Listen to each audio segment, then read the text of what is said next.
Evangelho hoje, há uma grande afirmação de Jesus, que ele diz que nós somos batizados em nome do Pai, do Filho e do Espírito Santo.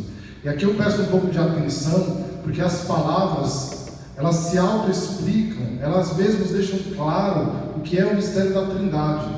Não falamos em nomes de Deus. Deus é um só, por isso o nome. Somos batizados em nome de um único Deus, que está em três pessoas: o Pai, o Filho e o Espírito Santo. Então Deus é uma pessoa, um nome, como diz aqui, um nome que ao mesmo tempo é três pessoas divinas: Pai, Filho e Espírito Santo. Isso para nós é para dizermos uma linguagem humana, que temos uma família que é Deus, que tem vários membros, que tem três pessoas. Como na nossa casa há as pessoas que não são divinas, que não são anjos, são humanos, mas que formam uma única família. E a família de Deus é divina, então ela é perfeita, ela pode nos inspirar, ela pode nos dar uma motivação para nos tornarmos família também na nossa comunidade, também dentro da nossa casa. E aqui para nós, também, esse mistério da Trindade é também isso de se relacionar com Deus. É na relação com Deus que também nós conhecemos quem é Deus. Deus não se dá a conhecer só pelaquilo que nós vemos, mas pelaquilo que nós acreditamos e vemos. Acreditamos e vemos. E por isso a primeira leitura do Antigo Testamento, que não fala exatamente sobre a Trindade, o Pai, o Filho e o Espírito Santo, nos fala de Deus como uma pessoa que vai ao encontro da história da humanidade. Moisés recorda isso, que Deus falou por meio do fogo, que Deus nos ajudou a combater, que Deus nos ajudou em todas as circunstâncias e momentos que tiveram que passar, que irão passar. E a afirmação aqui desse autor, Deuteronômio, nos deixa muito claro que Deus se relaciona conosco, ou seja, que Ele caminha conosco, que Ele se dá a conhecer na nossa história de vida. Além de termos a Bíblia, que é o principal livro da nossa fé, há o livro da vida. A Bíblia nos impulsiona a ler o livro da nossa vida. E quem sabe nós precisamos muitas vezes, ou parar mais vezes, para ver a nossa história de vida e ver como Deus foi tão presente, como se revelou como pessoa na nossa vida. Quando falamos que Deus é pessoa, quer dizer, Ele está conosco, se relacionando e deixando-se encontrar no nosso coração e na nossa própria história de vida. Quando olhamos a nossa história de vida, deveríamos então ver como Deus nos ajudou a fazer isso, como Deus nos ajuda a continuar isso, relacionamento pessoal com Deus. Isso se dá também no mistério da Trindade, porque o Pai se relaciona com o Filho, e o Filho e o Pai nos enviam o Espírito Santo. E também quando nós somos criados, diz no Gênesis, que Deus nos criou e diz: façamos, ou seja, o plural, façamos, homem e mulher. Ou seja, Deus cria sendo o único Deus, mas tendo a participação dos três, para dizer a nós, de maneira muito prática, que nessa vida nós dependemos uns dos outros.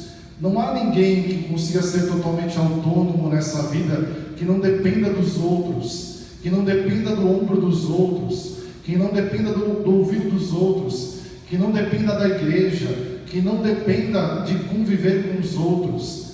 Isso é nós tirarmos aquela ideia de que fazemos tudo sozinho, que podemos fazer, podemos juntos, não sozinhos. A nossa história não é uma história isolada, é uma história com Deus e com o povo, com a nossa família, com a nossa igreja, com pessoas concretas. Como Deus é pessoa, porque Ele nos criou também pessoa, para dizer a nós que precisamos aprender sempre a nos relacionar de maneira saudável e dependendo uns dos outros. É claro que precisamos crescer, ter maturidade, caminhar com as próprias pernas, mas precisamos uns dos outros. Queiramos ou não, precisamos dos outros. Que por isso é necessário que nós nos relacionemos, que nós nos doemos, que nós nos abramos aos outros. Ocorre que muitos sofrimentos da pandemia são causados também pelo isolamento físico, ou seja, quando nós ficamos muito reclusos e não colocamos para fora os nossos sentimentos, não nos relacionamos, não falamos mais sobre aquilo que está no nosso coração, as nossas lembranças de alegria, dos nossos sentimentos. Então, por isso, precisamos fazer comunhão com os outros, confiar nos outros. Embora os homens são falhos, ninguém aqui é perfeito, nem o Padre, mas é desses homens pecadores que nós precisamos para crescer e para juntos caminhar na fé e vencermos aquilo que temos que passar aqui na terra. Deus é pessoa, Deus se relaciona conosco, mas também nos convida a relacionarmos com as pessoas humanas. Falamos com Deus, mas falamos com os homens, com as mulheres, com as pessoas, porque elas nos ajudarão também a despertar a nossa fé, a despertar o nosso desejo de viver, a despertar o sentido da nossa vida. Termino com um exemplo muito claro. Quando nós perguntamos para um pai e para uma mãe qual é o sentido da sua vida, automaticamente eles se relacionam com seus filhos. Ou seja, pelo meu filho, por alguém, por mim mesmo, mas também por alguém. A nossa vida tem sentido para nós, mas também para os outros. Para nós, também para nos doarmos aos outros. E por isso São Paulo nos convida também na sua carta aos Romanos a lembrarmos que precisamos chamar Deus de Pai muitas vezes para que Ele nos dê o espírito de filhos de Deus. Nós somos filhos de Deus quando nós chamamos Deus de Pai. E declarar a Deus como Pai, quando Paulo usa a palavra Abá, a tradução mais próxima do português, quer dizer papai, ou seja, Deus é íntimo nosso. Deus é Pai que acompanha cada um dos seus filhos e acompanha a humanidade. Façamos nós a primeira experiência de família, de comunhão e da Trindade, que é o Pai, o Filho e o Espírito Santo, dentro da nossa casa.